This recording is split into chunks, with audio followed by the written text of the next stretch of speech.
സാമ്പത്തികമായി ഒരുപാട് പ്രശ്നങ്ങൾ അഭിമുഖീകരിച്ചു കൊണ്ടിരിക്കുന്നതോടൊപ്പം തന്നെ പ്രബോധന പ്രവർത്തന രംഗങ്ങൾ അവിടെയും നമ്മൾക്ക് പലവിധ പ്രതിബന്ധങ്ങളും പ്രതിസന്ധികളും നേരിടുകയാണ്. ഭാവിയിൽ ഇനിയും ശക്തമായി അത് അനുഭവിക്കേണ്ടി വരുന്ന ഒരു സാഹചര്യത്തിലേക്ക് നമ്മൾ നീങ്ങുകയാണ്. ഈ സന്ദർഭത്തിൽ നമുക്ക് ഏറ്റവും സന്തോഷം നൽകുന്ന ഒരു കാര്യം മുസ്ലിംകളിലെ നവോത്ഥാന പ്രസ്ഥാനത്തിൻ്റെ വക്താക്കൾ അവർ ഒന്നാകാൻ തീരുമാനിക്കുന്നതിൻ്റെ സൂചനകളും വാർത്തകളും പത്രങ്ങളിൽ ധാരാളം നമ്മൾ വായിക്കുകയാണ്. യഥാർത്ഥത്തിൽ കേരള മുസ്ലിങ്ങളെ ശരിയായ ദിശയിലേക്ക് നടക്കാൻ പഠിപ്പിച്ചത് ഈ നവോത്ഥാന പ്രസ്ഥാനമാണ് എന്ന് നമുക്കറിയാം. അതും ഒരു പ്രത്യേക സാഹചര്യത്തിലായിരുന്നു. 1921 മലബാർ കലാപം മുസ്ലിങ്ങളിൽ സൃഷ്ടിച്ച അരക്ഷിതാവസ്ഥയും മുസ്ലിങ്ങളിൽ ഉണ്ടാക്കിയ ഭീതിയും അതുപോലെ അവരെ ഒന്നടങ്കം തൂത്തെറിയപ്പെടുന്നത് പോലെയുള്ള പ്രത്യാഘാതങ്ങളും ആ മലബാർ കലാപം മുസ്ലിങ്ങളിൽ സൃഷ്ടിക്കുകയുണ്ടായി. ഈ കലാപം ഒടുങ്ങിക്കഴിഞ്ഞപ്പോൾ മുസ്ലിങ്ങൾക്കിടയിൽ ഒരു ബോധം വളർന്നു വരികയായിരുന്നു. അതൊരു നന്മയായി മാറുകയായിരുന്നു. അങ്ങനെയാണ് പരസ്പരം കലഹിച്ചുകൊണ്ടിരുന്ന മുതലാളിമാർ, പ്രത്യേകിച്ചും കൊടുങ്ങല്ലൂർ, ഏറിയാട് ഭാഗങ്ങളിലെ പരസ്പരം കലഹിച്ചുകൊണ്ടിരുന്ന മുതലാളിമാർ തമ്മിൽ ഇനി നമ്മൾക്ക് കലഹിക്കാനുള്ള സമയമല്ല, നമ്മൾ മുസ്ലിങ്ങൾ ഇങ്ങനെയായാൽ പോരാ എന്ന ചിന്തയുണ്ടാവുകയും അങ്ങനെ അവിടെ 10-11 ചെറുപ്പക്കാർ രൂപം നൽകിയ ഒരു സംഘമായിരുന്നു ഏറിയാട് പ്രദേശത്തെ നിഷ്പക്ഷ സംഘം എന്നൊരു സംഘം. അത് 1921 മലബാർ കലാപത്തിനോട് തൊട്ടുശേഷം രൂപപ്പെട്ട ഒരു സംഘമായിരുന്നു നിഷ്പക്ഷ സംഘം. ആ സംഘത്തിൻ്റെ പ്രവർത്തനം നാട്ടിൽ ഒരുപാട് നന്മകൾ വളർത്തി വരുന്നു എന്ന് കാണാൻ സാധിച്ചു. അഭിപ്രായ വ്യത്യാസങ്ങൾക്ക് കുറേ അറുതി വരുത്താൻ സാധിച്ചു. അങ്ങനെ പരസ്പരം സ്നേഹവും സഹകരണവും മുസ്ലിങ്ങൾക്കിടയിൽ അത് വളർത്തിക്കൊണ്ടുവരികയുണ്ടായി. അങ്ങനെ തൊട്ടടുത്ത വർഷം ആ നിഷ്പക്ഷ സംഘം എന്ന മുതലാളിമാർക്കിടയിൽ ഒരു മധ്യസ്ഥ സംഘമായി രൂപപ്പെട്ട ആ സംഘം സാധാരണക്കാരിലേക്കും കടന്നു വരികയും എല്ലാവരെയും ആ ഒരു തലങ്ങളിലേക്ക് കൊണ്ടുവരികയും തൊട്ടടുത്ത വർഷം അത് ഐക്യസംഘം എന്ന പേരിൽ ഒരു സംഘമായി മാറുകയുമാണ്. അങ്ങനെ കേരള നവോത്ഥാനത്തിൻ്റെ തുടക്കം ഐക്യം എന്ന മഹത്തായ ആശയത്തിൽ നിന്നുരുത്തിരിഞ്ഞു വന്നതാണ്. മുസ്ലിങ്ങൾ ഏകമായി നിൽക്കേണ്ടതുണ്ട്. അവരുടെ പ്രതിസന്ധികളുടെ ഘട്ടത്തിൽ പ്രത്യേകിച്ചും അവർക്കുണ്ടാകുന്ന നന്മയും പുരോഗതിയും അവർക്കുണ്ടാകുന്ന നേട്ടവും അത് ഐക്യത്തിലൂടെ മാത്രമേ നേടിയെടുക്കാൻ സാധിക്കൂ എന്നും അത് നിലനിൽക്കേണ്ടതുണ്ട് എന്ന ബോധമാണ് 1921 ഐക്യസംഘം എന്ന സംഘത്തിന് വക്കം അബ്ദുൽ ഖാദിർ മൗലവിയെ പോലുള്ള മഹാന്മാർക്ക് രൂപം നൽകാൻ സാധിച്ചത്. അതിൻ്റെ തുടർച്ചയായിക്കൊണ്ടാണ് കേരള മുസ്ലിം നവോത്ഥാനം ഇവിടെ ഉണ്ടായി തീർന്നിട്ടുള്ളത് എന്ന് നമുക്കറിയാം. എന്തായിരുന്നു കേരള മുസ്ലിങ്ങളുടെ അവസ്ഥ നമുക്കറിയാം. ഒരുപാട് പിന്നോക്കം പോയിരുന്നൊരു സമുദായമായിരുന്നു നമ്മൾ. നമ്മുടെ ചെറുപ്പക്കാർക്ക് അതിനെപ്പറ്റി അറിയില്ല. റസൂലുള്ളാഹി സ്വല്ലല്ലാഹു അലൈഹി വസല്ലമയുടെ ശിഷ്യനായ ഉമർ ബിൻ ഖത്താബ് ഒരിക്കൽ പറയുകയുണ്ടായി, ഇന്നമാ തൻഖുദുൽ ഇസ്ലാം ഉർവതൻ, ഇസ്ലാമിൻ്റെ ഓരോ കണ്ണികളും അത് ഓരോന്നോരോന്ന് ക്ഷയിച്ചു പോകും. എപ്പോ? ഇദാ നശഅ ഫിൽ ഇസ്ലാമി മല്ലാ യഅരിഫുൽ ജാഹിലിയ, ഇസ്ലാമിൽ ജാഹിലിയത്ത് എന്താണെന്ന് അറിയാത്ത ആളുകൾ വളർന്നു വരുമ്പോൾ ഇസ്ലാമിൻ്റെ മൂല്യങ്ങൾ അത് ഓരോന്ന് തകർന്ന് അത് മെല്ലെ മെല്ലെ ഇല്ലാതെയായി പോകുമെന്ന് പറയുന്നുണ്ട്.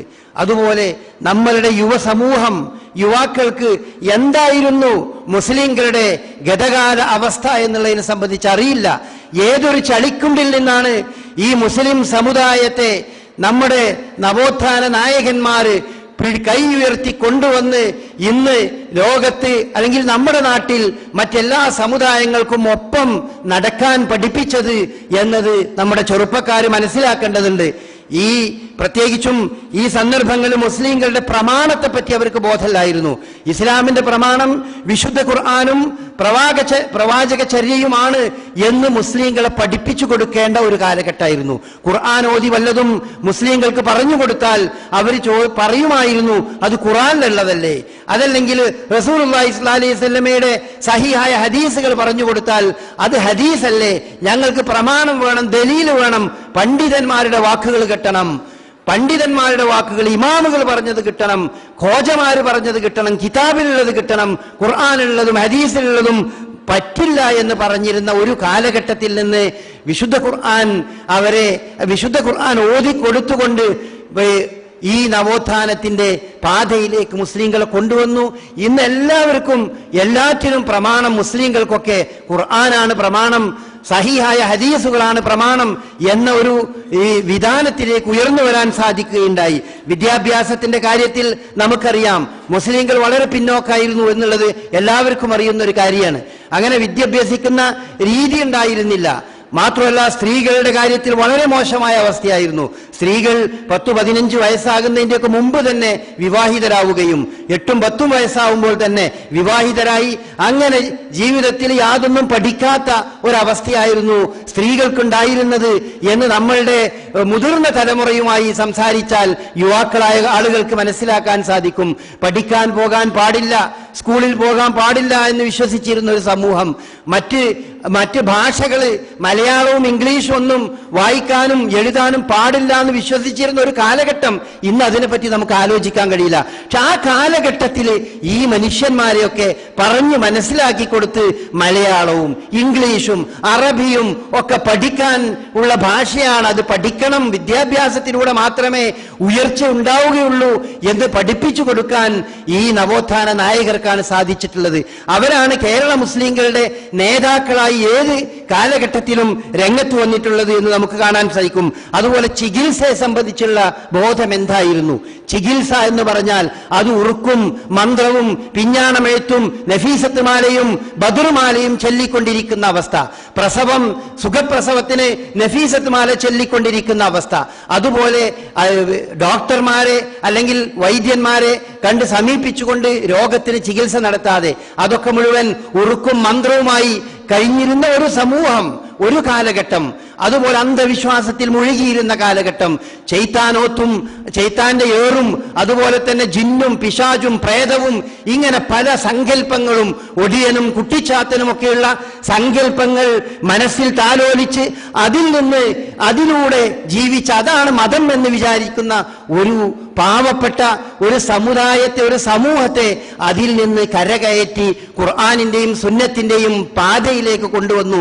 വിദ്യാഭ്യാസത്തിന്റെ വഴിത്താരയിലേക്ക് കൈപിടിച്ചാനയിച്ചു.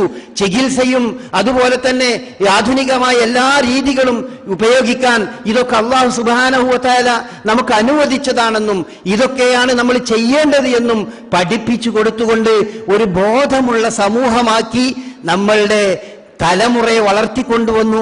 അതിൻ്റെ തലമുറയായിക്കൊണ്ടാണ് നമ്മളിവിടെ വളർന്നുകൊണ്ടുവരുന്നത്.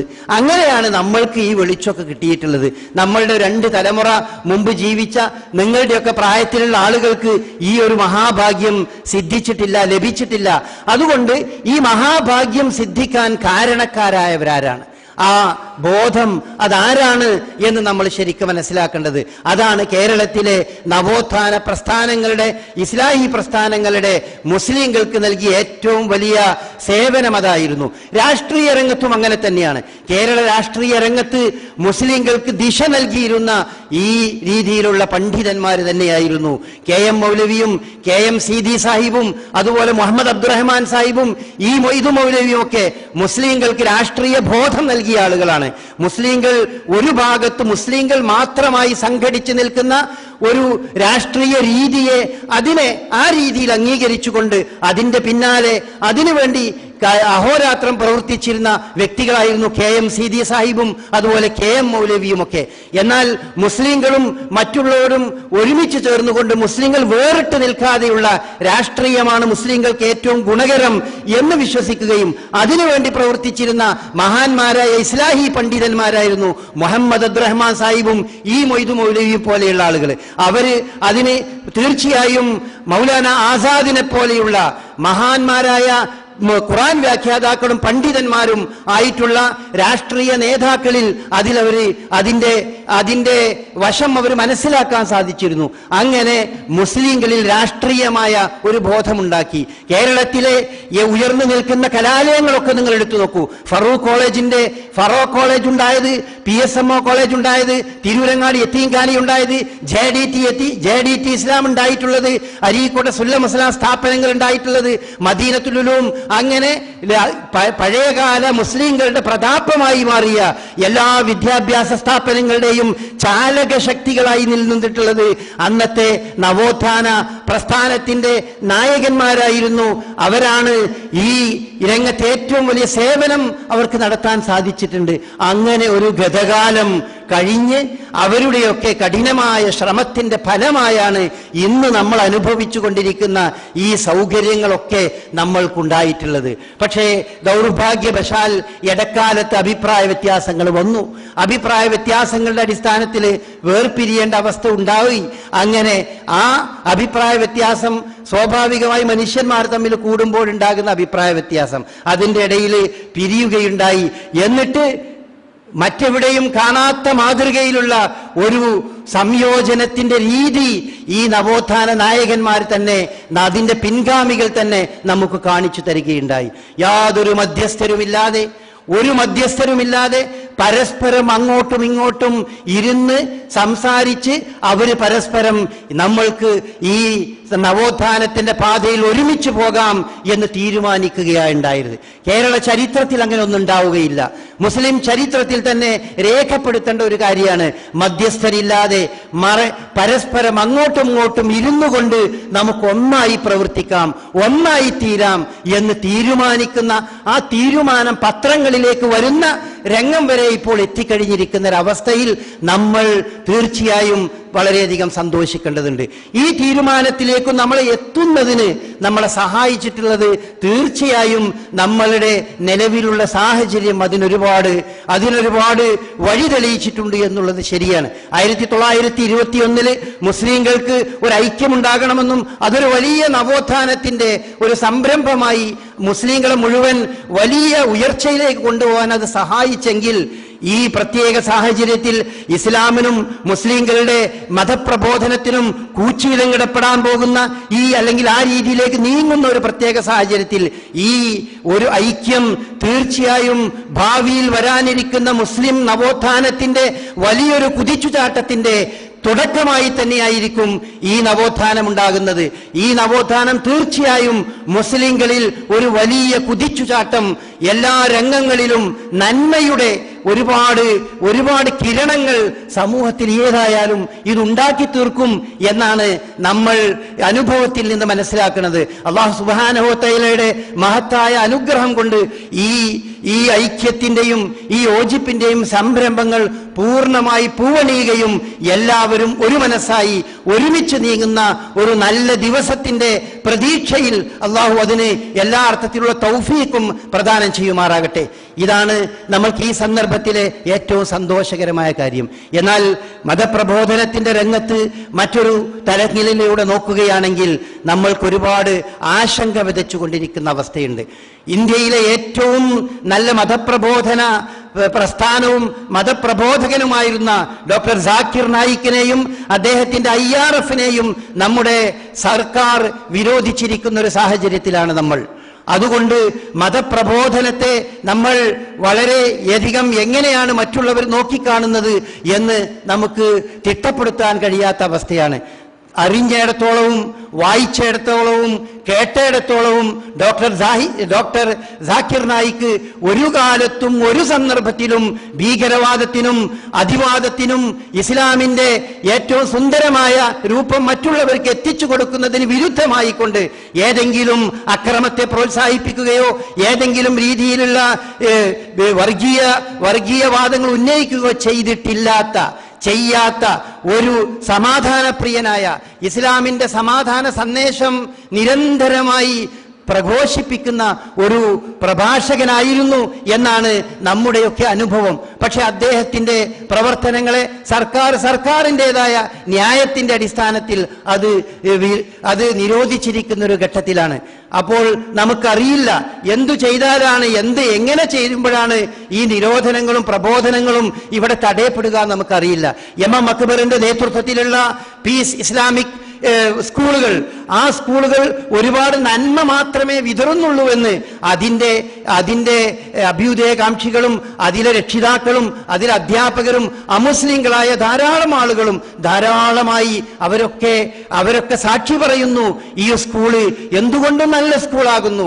ഇത് ഒരിക്കലും ഒരു ചേരിതിരിവ് പ്രചരിപ്പിക്കുന്നില്ല, ഇതൊരിക്കലും വർഗീയത പ്രചരിപ്പിക്കുന്നില്ല, ഇത് നന്മയുടെ നാമ്പുകൾ മാത്രം കുട്ടികളിൽ വളർത്തുകയാണ് ചെയ്യുന്നത് എന്ന് പറയുന്നുവെങ്കിലും ആ സ്കൂളും അതുപോലെ ആ എം അക്ബറിന്റെ നിച്ച് ഓഫ് ട്രൂത്ത് പോലെയുള്ള പ്രവർത്തനങ്ങളുമൊക്കെ നിരീക്ഷണത്തിലായി നിൽക്കുന്ന ഒരു സാഹചര്യം നമ്മൾ മനസ്സിലാക്കേണ്ടത് അത് എന്തുകൊണ്ടും നമ്മൾ ആശങ്കയോടുകൂടി നോക്കിക്കാണുന്ന ഒരു കാര്യമാണ്. എന്താണ് ഇവിടെ വരാനിരിക്കുന്നത് എന്നുള്ളതിനെ പറ്റി നമുക്കൊന്നും പറയാൻ കഴിയാത്ത, തിട്ടപ്പെടുത്താൻ കഴിയാത്തൊരവസ്ഥയാണുള്ളത്. മാത്രവുമല്ല അതിനോടനുബന്ധമായി തന്നെ നമ്മൾ കാണുകയാണ് തിരൂരിൽ ഫൈസൽ എന്ന ഒരു മനുഷ്യൻ, അദ്ദേഹം ഇസ്ലാം മതം വിശ്വസിച്ചു എന്നതിന്റെ പേരിൽ മാത്രം കൊല ചെയ്യപ്പെട്ട ഒരു വലിയ ദുരന്തം നമുക്ക് കാണാൻ കഴിയും. ആരുടെയും ഇതുപോലെ ഏതെങ്കിലും നമ്മുടെ നാട്ടിൽ പ്രവർത്തിക്കുന്ന ഏതെങ്കിലും സംഘടനയിലൂടെ ഒന്നും ഇസ്ലാമിലേക്ക് വന്നൊരു മനുഷ്യനല്ല, മറിച്ച് അദ്ദേഹം ജീവിച്ച സൗദി അറേബ്യയിലെ തന്റെ സ്പോൺസറിൽ നിന്ന് ഇസ്ലാമിനെ മനസ്സിലാക്കാൻ കഴിഞ്ഞു. ആ മനസ്സിലാക്കിയതിന്റെ അടിസ്ഥാനത്തിൽ അതാണ് ശരിയെന്ന് ബോധ്യപ്പെട്ടു, അതിലേക്ക് വന്നു. തന്റെ മക്കളും തന്റെ കുടുംബവും ഒക്കെ അതിലേക്ക് വരണമെന്ന് ആഗ്രഹിച്ചു, അതിനുവേണ്ടി പ്രവർത്തിച്ചു എന്നതിൽ കവിഞ്ഞ് മറ്റാർക്കും അതിൽ യാതൊരു പങ്കുമില്ല. എന്നിട്ടും ആ മനുഷ്യൻ അദ്ദേഹം നിഷ്ഠൂരമായി നടുറോഡിൽ കൊല ചെയ്യപ്പെട്ട് കിടക്കുന്ന ചിത്രങ്ങളാണ് ഒരു നേരം പുലർന്നപ്പോൾ നമ്മൾക്ക് കാണാൻ സാധിച്ചത്, ആ വീട്ടുകാർക്ക് കാണാൻ സാധിച്ചത്. ആ വീട്ടുകാരും ഈ മനുഷ്യന്റെ അമ്മയും അതുപോലെ തന്നെ ഈ മനുഷ്യന്റെ ഭാര്യയും കുട്ടികളൊക്കെ പറയുന്നത് നമ്മൾ സോഷ്യൽ മീഡിയകളിൽ ധാരാളം കാണാൻ സാധിക്കുന്നുണ്ട്. അതൊക്കെ കേട്ടു നോക്കുമ്പോൾ നമ്മൾക്ക് വലിയ സങ്കടം തോന്നുന്നു. ഇങ്ങനെ ഒരു സാഹചര്യം ഇന്ത്യ രാജ്യത്തുണ്ടാകാൻ പാടുണ്ടോ? ഇല്ല. ഏറ്റവും നല്ല ഭരണഘടന നിലനിൽക്കുന്ന ഒരു നാടാണ് നമ്മുടെ നാട്. നമ്മുടെ നാടിന്റെ ഭരണഘടന നമ്മെപ്പോലുള്ള ഒരു ബഹുസ്വര സമൂഹത്തിൽ ഇത്രയും നല്ലൊരു ഭരണഘടന നമ്മൾക്ക് മറ്റൊരു രാജ്യത്തും കാണാൻ സാധ്യമല്ല. ബഹുസ്വര സമൂഹത്തിൽ ജീവിക്കുന്ന ഒരു പൗരന് അവന്റെ വിശ്വാസവും ആ വിശ്വാസമനുസരിച്ചുള്ള പ്രവർത്തനവും ശരിയായ രീതിയിൽ പ്രബോധനം ചെയ്യാനുള്ള സ്വാതന്ത്ര്യം നൽകുന്ന, അതിനുള്ള അവസരം നൽകുന്ന, അതിനുള്ള വിലക്കുകൾ നീക്കിക്കളയുന്ന ഒരു ഭരണഘടനയും അതുപോലെ തന്നെ ആ ഭരണഘടനയ്ക്ക് കാവലാളായി നിൽക്കുന്ന ഭരണാധികാരികൾ ഉണ്ടാകേണ്ട ഒരു നാട്ടിൽ ഇങ്ങനത്തെ തീവ്രവാദത്തിന്റെ പ്രവർത്തനങ്ങൾ കാണുമ്പോൾ നമ്മൾ തീർച്ചയായും ആശങ്കിക്കുകയാണ്. നമ്മുടെ നാളെയെപ്പറ്റി, അതിന്റെ നാളെയുടെ ഇരുട്ടിനെ സംബന്ധിച്ച് നമ്മൾക്ക് പേടി തോന്നുകയാണ്. അതുകൊണ്ട് പ്രിയപ്പെട്ട സഹോദരന്മാരെ, നമ്മൾ ഏതൊരു സാഹചര്യത്തിലാണെങ്കിലും ഈ പ്രബോധന പ്രവർത്തനങ്ങളിൽ നിന്ന് പിന്മാറാനുള്ള യാതൊരു പ്രൊവിഷനും ഒരു അവസരവും അതിനുള്ളൊരു മാർഗവും ഇസ്ലാം മതം നമുക്ക് നൽകുന്നില്ല. ഏത് തിക്തമായ സാഹചര്യത്തിലും ഇസ്ലാം മതത്തിന്റെ പ്രബോധന പ്രവർത്തനങ്ങളുമായി മുന്നോട്ട് പോകേണ്ടത് അത് മുസ്ലിങ്ങളുടെ ബാധ്യതയാണ്. നമ്മുടെ ബഹുമാനപ്പെട്ട ഭരണഘടന അത് നമുക്ക് അനുവദിക്കുന്നുണ്ട്. ഇന്ത്യയിലെ 90% വരുന്ന നിവാസികളും അമുസ്ലിങ്ങളും ഹിന്ദുക്കളും ക്രിസ്ത്യാനികളും എല്ലാവരും ഈ ഭരണഘടനയെ അംഗീകരിക്കുന്നവരും അതിനെ മാനിക്കുന്നവരും ആ ഭരണഘടന നിലനിൽക്കണം എന്ന് ആഗ്രഹിക്കുന്നവരും അതേ രീതിയിൽ തന്നെ മതപ്രബോധനം ഏത് മതവിശ്വാസികളുടേതും നടക്കണം എന്ന് ആഗ്രഹിക്കുന്നവരും തന്നെയാണ്. പക്ഷേ വളരെ ന്യൂനപക്ഷമായ ഒരു വിഭാഗം ആളുകൾ തീവ്രവാദികൾ അത് ഏത് വിഭാഗത്തിൽപ്പെട്ടവരാണെങ്കിലും, ഹിന്ദു തീവ്രവാദികളാണെങ്കിലും, ഇസ്ലാം മതത്തിന്റെ പേരിൽ നടത്തുന്ന തീവ്രവാദമാണെങ്കിലും, മാവോയിസ്റ്റിന്റെ പേരിൽ നടത്തുന്ന തീവ്രവാദമാണെങ്കിലും, അതിന് ഒരർത്ഥത്തിലും നമ്മൾ ഒരു നിലക്കും അതിന് പിന്തുണ നൽകാൻ നമുക്ക് പാടില്ല. മാവോയിസത്തിന്റെ പേരിൽ ഇവിടെ കൊല്ലപ്പെട്ട കുറെ ആളുകളുടെ ലിസ്റ്റ് അല്ലെങ്കിൽ അതിന്റെ പദം ഇന്ന് നമ്മൾ പത്രത്തിൽ വായിക്കുകയുണ്ടായി. തീർച്ചയായും അത് ഈ ഇന്ത്യ രാജ്യത്തിന്റെ അഖണ്ഡതയ്ക്ക് എന്തുകൊണ്ടും നിരക്കാത്ത ഒരു സംരംഭവും ഒരു പ്രസ്ഥാനവുമാണ്. സായുധ വിപ്ലവത്തിലൂടെ മാത്രം ഇന്ത്യ രാജ്യത്തെ മോചിപ്പിക്കാൻ സാധിക്കൂ എന്ന് വിശ്വസിക്കുന്ന, അതിനുവേണ്ടി പ്രവർത്തിക്കുന്ന മുമ്പുണ്ടായിരുന്ന നക്സലൈറ്റ് പ്രസ്ഥാനമാണ് മാവോയിസ്റ്റ് പ്രസ്ഥാനം എന്ന പേരിൽ അറിയപ്പെടുന്നത്.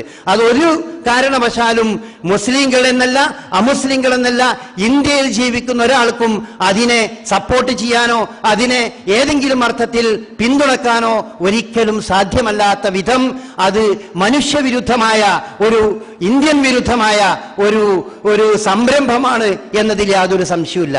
അങ്ങനത്തെ പ്രസ്ഥാനങ്ങളും അങ്ങനത്തെ ഒരുപാട് തീവ്രമായ മറ്റു രീതിയിലുള്ള മതത്തിന്റെ പേരിലും ജാതിയുടെ പേരിലുമൊക്കെ തീവ്രവാദങ്ങൾ പ്രചരിപ്പിക്കുന്ന ഒരു സമൂഹം നമ്മുടെ മുമ്പിൽ ഉണ്ടാകുമ്പോൾ അതിനെയൊക്കെ ചെറുക്കാൻ നമ്മുടെ മുമ്പിൽ ഉള്ളത് നമ്മൾ എന്ത് അർത്ഥത്തിലും സമാധാനപ്രിയരായിക്കൊണ്ട് തന്നെയാണ്. സമാധാനം തന്നെയാണ്. പെട്ടെന്ന് പറയുമ്പോൾ ആളുകൾക്ക് ദഹിക്കാൻ കഴിയാത്തൊരു കാര്യമാണ്. ആളുകൾ അത്ഭുതപ്പെടുകയാണത്രേ.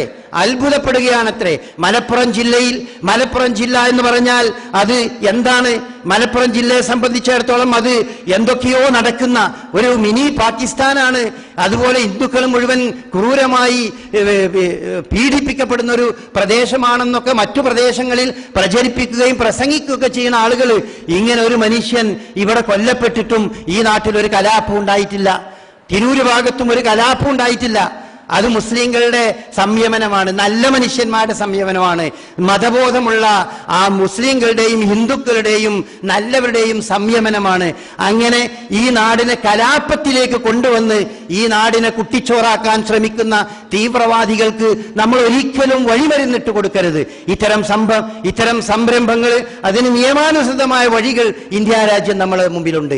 ഇന്ത്യ രാജ്യത്തിലെ നിയമാനുസൃതമായ വഴികളിലൂടെ അത്തരം കാര്യങ്ങൾക്കെതിരിൽ നമ്മൾക്ക് പ്രതികരിക്കേണ്ടതാണ്. ആ കുടുംബത്തിനെ ഏതെല്ലാം രീതിയിൽ സഹായിക്കാൻ സാധിക്കുമോ ആ രീതിയിലൊക്കെ നമ്മൾ സഹായിക്കേണ്ടതാണ്. എന്നാൽ നിയമവിരുദ്ധമായി നിയമം കയ്യിലെടുത്തുകൊണ്ടുള്ള ഒരു രീതിയിലേക്ക് പോകുമ്പോൾ അതാണ് ശത്രുക്കൾ ആഗ്രഹിക്കുന്നത് എന്ന് നമ്മൾ ഒരിക്കലും മറക്കാൻ പാടില്ല. ശത്രുക്കൾക്കൊരിക്കലും ബലം നൽകാത്ത രീതിയിൽ നമ്മൾ ആത്മസംയമനത്തോടെയും വിവേകത്തോടെയും നിലനിൽക്കുകയും വിവേകത്തോടെ മുന്നോട്ട് പോവുകയും ചെയ്യുമ്പോഴാണ് ശത്രുക്കൾ തോറ്റുപോകുന്നത്. മറിച്ച് അതിന്റെ പേരിൽ ഒരു കലാപമുണ്ടായാൽ, ഈ കേരളമല്ലാത്തൊരു നാടാണെങ്കിൽ നിങ്ങൾ ആലോചിച്ച് നോക്ക്, ഉത്തരേന്ത്യയിലെ മുഴുവൻ നാടുകളിലും ചെറിയ ചെറിയ പ്രശ്നങ്ങളിലാണ് വർഗീയ കലാപങ്ങൾ ഒന്നാകെ കത്തിപ്പടരാറുള്ളത്. അതൊക്കെ ആ നാട് ആ രീതിയിൽ ആയി മാറിയിട്ടുണ്ട്. നമ്മുടെ നാട്ടിൽ അങ്ങനത്തെ കലാപങ്ങളൊന്നും ഇത്തരം സംഗതികൾ കൊണ്ട് ഉണ്ടാകില്ല. ഇങ്ങനെ ഒരുപാട് പീഡനങ്ങളും പ്രയാസങ്ങളും അനുഭവിച്ചുകൊണ്ട് തന്നെയാണ് ഇസ്ലാം മതത്തിൽ നിലനിന്നിരുന്ന ആളുകൾ ഒമാനക്കമു ഇല്ലാ യുഅ്മിനു ഇല്ലാ ബില്ലാഹിൽ അസീസിൽ ഹമീദ് എന്ന് വിശുദ്ധ ഖുർആൻ പറഞ്ഞിട്ടുണ്ട്.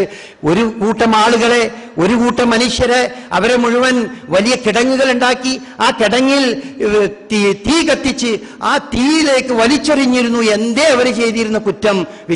വിശുദ്ധ ഖുർആൻ പറഞ്ഞു, വമാ നഖമു ഇല്ലാ അൻ യുഅ്മിനു ബില്ലാഹിൽ അസീസിൽ ഹമീദ്.